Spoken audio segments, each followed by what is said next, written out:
চলো তোমাদের সাথে আজকে একটা ঐতিহাসিক ম্যাগির রেসিপি শেয়ার করবো। ঐতিহাসিক কেন বলতেছি সেটা তোমাদেরকে ভিডিওর মাঝখানে বলে দিব। তো আমি হচ্ছে যে আজকে বাইরে যেহেতু পাপা মাম্মি গেছে, আর আমি সকালে ব্রেকফাস্টে হচ্ছে যে অন্য কিছুর তুলনায় বেশি হচ্ছে যে পছন্দ করি ম্যাগি। এখন তারা হচ্ছে যে তাড়াহুড়োর কারণে চলে গেছে। তো আমি হচ্ছে যে এখন ম্যাগিটা বানাচ্ছি, যা ফ্রিজে কাটা ছিল তা দিয়ে বানাচ্ছি, মানে আমি কোনো কিছু কাটিও নেই। পেঁয়াজ যতটুকু ছিল যতটুকু কাটা ছিল ততটুকুই আমি দিছি। কাঁচামরিচ ছিল না কাটা, তার জন্য কাঁচামরিচ কাটিও নেই।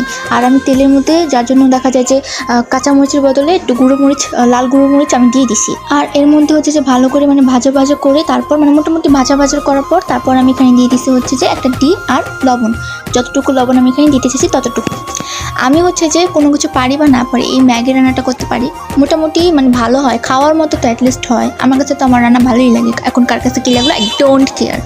এরপর ডিমটাকে ভালো করে নাড়াচাড়া করে দেওয়ার পর আমি হচ্ছে যে ভালো করে মানে সবগুলো উপাদান ভালো করে মিক্স করে দিব। আর আমি মানে দেখা যায় যে খুব একটা রান্না কখন কী দিতে হয় মনেও রাখতে পারি না। পরে আমার অনেক পরে মনে পড়ছে যে আমি তো সয়া সস দিই নেই, যেটা আমার শুরুতেই মানে দেওয়ার কথা ছিল, একদম শুরুতে মানে তেলে পেঁয়াজ দেওয়ার পরই সয়া সস দেওয়ার কথা ছিল, বাট আমি দিই নেই।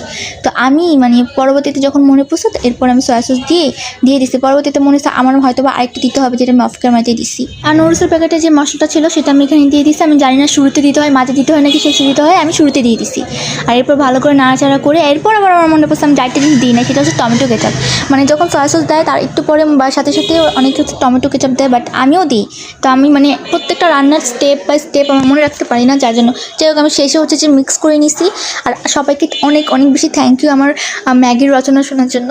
আমার পেজটাকে একটা ফলো করে দিও, যেখান থেকে দেখছো আমার পেজটাকে একটা ফলো করে দিও। And this is a final look.